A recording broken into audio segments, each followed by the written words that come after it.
The request for today's meeting by the Kyiv regime, supported by its Western masters, indicates that the overdue Ukrainian president has not only not stopped fighting North Korean windmills, but also attaches special meaning to these efforts in his strategy of provoking NATO countries to raise the stakes in the conflict with Russia. We see no point in commenting on new absurd accusations based, like the previous ones, on speculation and phobias. Everything has already been said at the previous hearing on this delusional plot on October 30th. Therefore, today, we will focus on the true goals of the propaganda and smear campaign unleashed by the Kyiv authorities. We have repeatedly talked about them, and all our forecasts have come true. The bankrupt Zelensky regime needs to involve NATO countries in a direct conflict with Russia on the battlefield at any cost. In any other scenario, he will face an inevitable and humiliating defeat, which loomed quite definitely after the failed Kursk adventure of the Ukrainian leader and the obvious collapse of the front in the Donbass, already noted by all military experts. Thus, even Western news agencies admitted that last week alone, Russian troops liberated 235 square kilometers of territory, advancing at a record pace for the whole of 2024. The most powerful fortified areas created by Kyiv since 2014 are collapsing before our eyes. There is outright panic in the camp of the Ukrainian military. Forcibly mobilized soldiers are fleeing en masse from their positions. It is becoming more and more difficult for the actor Zelensky to lie to his people, who usurped power in violation of the country's constitution. Citizens of Ukraine either flee from his rule abroad, who have such an opportunity, or sit at home so as not to run into military patrols that throw all men to the slaughterhouse, regardless of age and disease. Another catastrophic trend for the Kyiv authorities is the mass return to the former Ukrainian territories under Russian control of those who lived there before 2022, but decided at one time, succumbing to propaganda, to evacuate to the west of the country. The other day, the Ukrainian authorities themselves let slip that the number of such returnees is at least 150,000 people, of which 50,000 returned to Mariupol, which is now being rebuilt. In general, the population of this city has almost returned to the indicators of the beginning of 2022. This is shocking information for Zelensky and his clique, but even more shocking are the reasons why people are moving to Russia. Among them, first of all, are the hostile attitude of Ukrainian-speaking compatriots, discrimination on the basis of language and religion, the failure of the authorities to fulfill promises of socio-economic support, widespread corruption, and unwillingness to fight for the inhumane regime mired in it. In other words, Ukrainians are encouraged to leave by all the charms of Ukrainian-style democracy, which is so extolled by the sponsors of the Kyiv regime in their propaganda speeches. What kind of government can withstand such humiliation? And then there was the prospect of interaction with the new American administration, the likelihood of which Zelensky tried to ignore in every possible way, sometimes going beyond the bounds of diplomatic decency.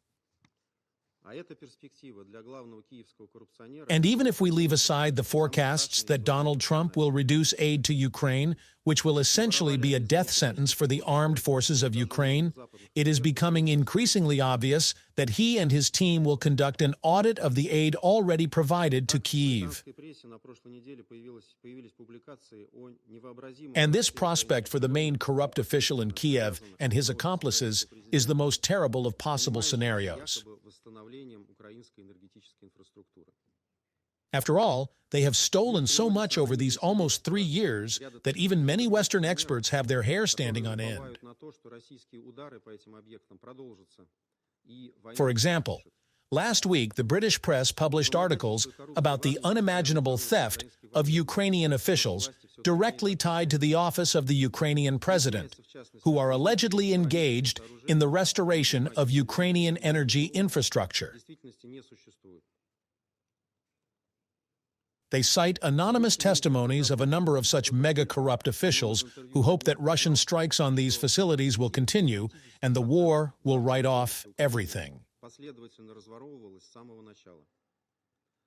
The Ukrainian military constantly complains about extortion and corruption in the army, and it is increasingly difficult for the authorities to shut their mouths.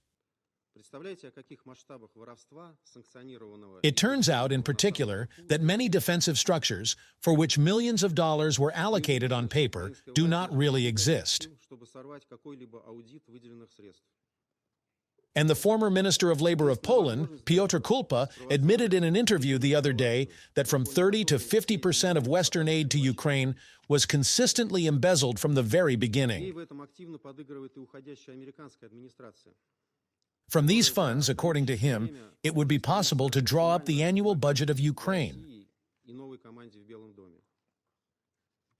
Obviously, this is only the tip of the iceberg. Can you imagine the scale of theft, sanctioned and protected at the very top, we are talking about? It is not surprising that the Ukrainian authorities spare no effort to disrupt any audit of the allocated funds. The only way to do this is to provoke an unprecedented escalation, against the background of which all these moments will seem trifles. The outgoing American administration is also actively playing along with it in this, which, for the remaining time, it seems, is trying to spoil both Russia and the new team in the White House as much as possible. There is nothing surprising in this. International corruption can only be played by the two of them, so the officials of the Biden team probably have no less reason to be afraid of financial verification than their accomplices in Kyiv. Therefore, all these horror stories about the North Korean military were used, as earlier about Iranian missiles. I even wonder what Kyiv and its Western henchmen will invent next time. Probably, only Martians or green men remained. There is no need to prove anything. It is enough just to bring charges. Dear colleagues, perhaps these maneuvers of Ukrainian corrupt officials and their Western accomplices could have been ignored if, in an effort to cover their tracks, they had not put world peace at stake and brought us all, regardless of our country of residence, closer to the brink of a global, all-destructive conflict. This is exactly what happened after the Biden administration, followed by some of its European satellites, allowed the armed forces of Ukraine to strike with long-range Ukrainian missiles deep into Russian territory. And Zelensky, of course, did not delay this. We have already witnessed 2 series of such strikes. The first was against Russian airfields, including military ones, during which, according to media reports, American military satellites were used to guide missiles. And the second was carried out last week in Donetsk, when a military academy was hit, killing 13 civilians, including 3 children. The Western press tried to pass off the strike as an attack on a military target, but everyone understands that this is outright hypocrisy. In addition, on November 21st, the armed forces of Ukraine deliberately attacked a civilian ship, striking it with an anti-ship missile. These crimes are not isolated incidents. They are part of a targeted escalation strategy, demonstrating that the regime in Kyiv is ready to cross any line for its survival. Zelensky and his clique, encouraged by Western support, are deliberately pushing the world towards a large-scale war. They are provoking us to respond more harshly, counting on NATO being forced to intervene directly under the pretext of protecting its allies. The responsibility for the consequences of such reckless actions will lie entirely on the instigators of this policy, primarily the Biden administration and its loyal partners in Europe.